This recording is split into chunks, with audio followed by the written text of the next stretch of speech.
Gadalla is, and even as brilliant as the work of Ralph Ellis is, the problem that differs me from these authors is that they are dribbling and slobbering over this Akhenaten still. And even other great authors like Richard Darlow comes to mind, who's more of the official line, you see. All the official people. All the official people who speak about official Egyptology, including some of the alternative historians now, the revisionists, all have one thing in common. Their work is brilliant up to a point, and then it stops, and then it starts going straight back to the whole admiration bit of this Akhenaten, flying completely in the face of the facts. Now, people will be saying, why am I talking about the Egyptian, pharaohs when I'm talking about Ireland? Well, let's connect the dots then. Before the show finishes, and just say this. So in future shows, we'll be dealing more about the movement of the Irish and the whole Irish situation. But for now, we'll just lay down the overview, which is that the whole of the unadulterated Egyptology, the true theocracy of Egypt, is Druidic in nature. The worldwide network of Druidic colleges that move through Scandinavia, down into Germany, and into even Syria, and into Iran. The word Iran is Irish, by the way, because the Irish word for Ireland is Erin, E-R-I-N. Erin is still used today. Well, Erin is just a different pronunciation of Iran or Iran, Persia. So the Syrians, the Persians, the Iranians were subservient in theocracy to the Celts. Druidic colleges, can you believe this? Lies have been told to us through society. I got to ask you, Michael, of course, because in Iran today, they still have the Zoroastrian religion. Does this connect with the Akhenaten also, do you think? It's a later version. If it does, it's a very later... what is Zoroastrianism? It's basically nothing but the worship of the sun. Exactly. Surah, or Zora, is a very ancient concept going back to Surya, or Sur, or Sir. That's why we call people Sir today, S-I-R. Interesting. They just put a Z on it. In India, they call it Surya, which means the sun. We call it, we say, Sir, do you have the time? Sir meant sun, meant the sun, literally in the heavens. S-I-R, or sire. When we said the sire, somebody sires a child. The whole idea was that, yes, like the sun, the father is the sun. And that used to be S-I-R, and then in Persian, Z-O-R, Zora, or Zura, Surya, is the sun. So Aster, by the way, Zoroaster, Aster is the word for the stars. So it is a later rendition. It comes out of the cult of Mithras, and it is definitely a later version of the solar cult, trying again to establish itself, but in a little bit later days. But its origins are surely, definitely, I agree with you, back in the time of the old stellar religion that was worldwide, and it spread to Egypt as well. We can accept that Roman culture grew out of Greek culture. There's not a historian in the world will ever deny that. That such assimilation can exist between two almost dissimilar places. That Roman culture exists because of Grecian culture. But as soon as you say that about any other place, they look at you as if you're talking utter nonsense.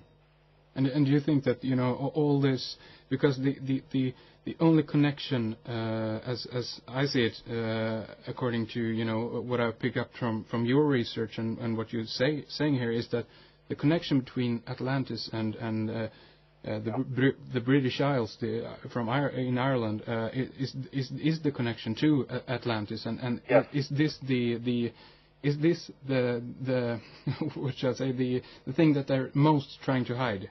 Yes. Okay. This is most important, and I'm glad we have this established in the first show.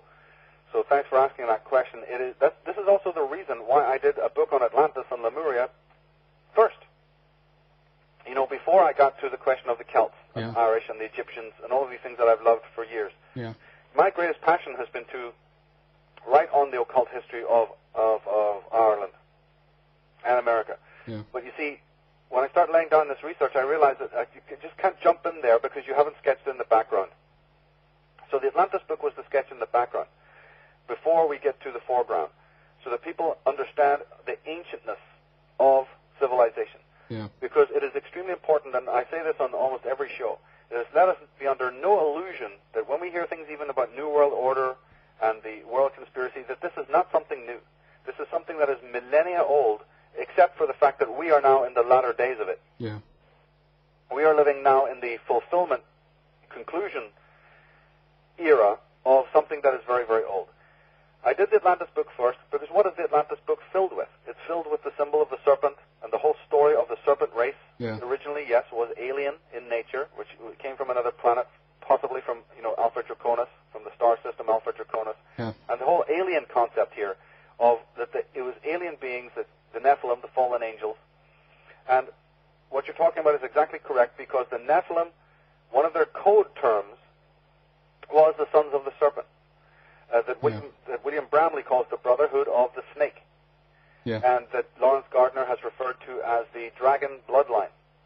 And that's why even in Ireland today, how many, Scotland, Wales, and England, you see, don't they have dragons on their flags? Yeah. And the dragon is found on the Arthurian legends, you see? Yeah. That's who they were. The dragon is the symbol of the ancient Atlantean knowledge. And of course, a lot of it was lost because Atlantis and Lemuria fell. These are lost continents of old. Yeah. But the survivors and remnants came onto the land that we know as Britain, specifically Ireland and Scotland. Yeah. In Argyllshire and northwestern Scotland, which is very close to Scandinavia. Bergen in Norway is one of the oldest cities in the world. Well, what do you think was going on there? They had an ancient Celtic church there years and years ago that the Christians have now built right on top of, hideously, trying to erase the fact that there was an ancient Aryan culture in Scandinavia at that time.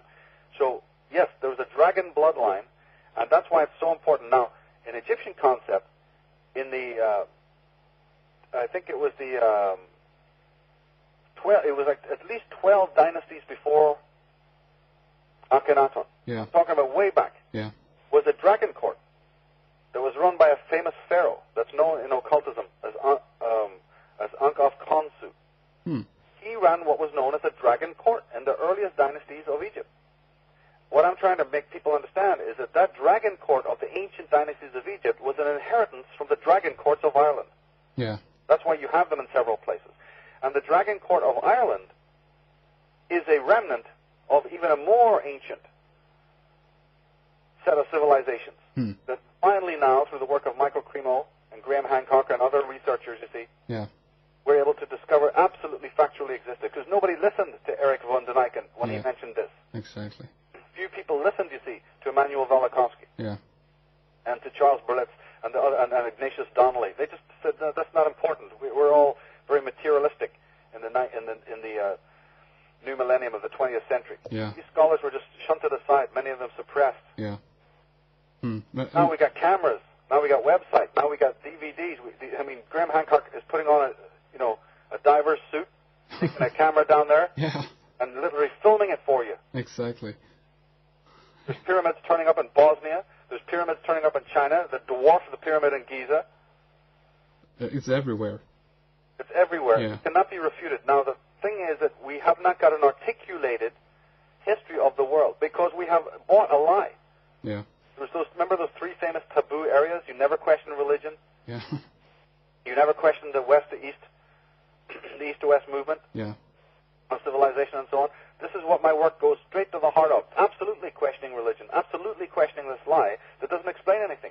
This east to west movement. Yeah. Of course, there was migrations later on, but those migrations came after the time of Akhenaten, specifically at 677 BC, when the so-called tribes of Israel were released from Assyria. And I'm not even saying I totally believe this story, but at least from a historical point of view, they say that there's enormous migration of Judaic people from the 6th century BC, because there was tremendous drought. It may even be one of the reasons why the so-called chosen people were released from Assyria, is because the land was hit by enormous droughts. Yeah. And then there was these large migrations into the west. But the symbolism, the theocracy, the theology, the occultism, the magic, and the religion, and the customs that were brought by these migrating people from the east is of a much later date. Yeah. And when British Israelite henchmen, these are nothing but lieutenants of Vatican, the British Israelite movement. Yeah. These are what we now would have spin doctors for a corporation or a political party. Yeah. The British Israelite coterie, run by some very interesting scholars and powerful people, some of them geniuses in their own right, believe me. They're brilliant people to study. Yeah. Like Frederick Haberman and E. Raymond Capt. And a lot of people in this country have been reading them because some Christian pastors, unfortunately, deludedly, believe that what these people are talking about is actually right. And this has become a problem. But the British Israelites really, if people read my work, they'll realize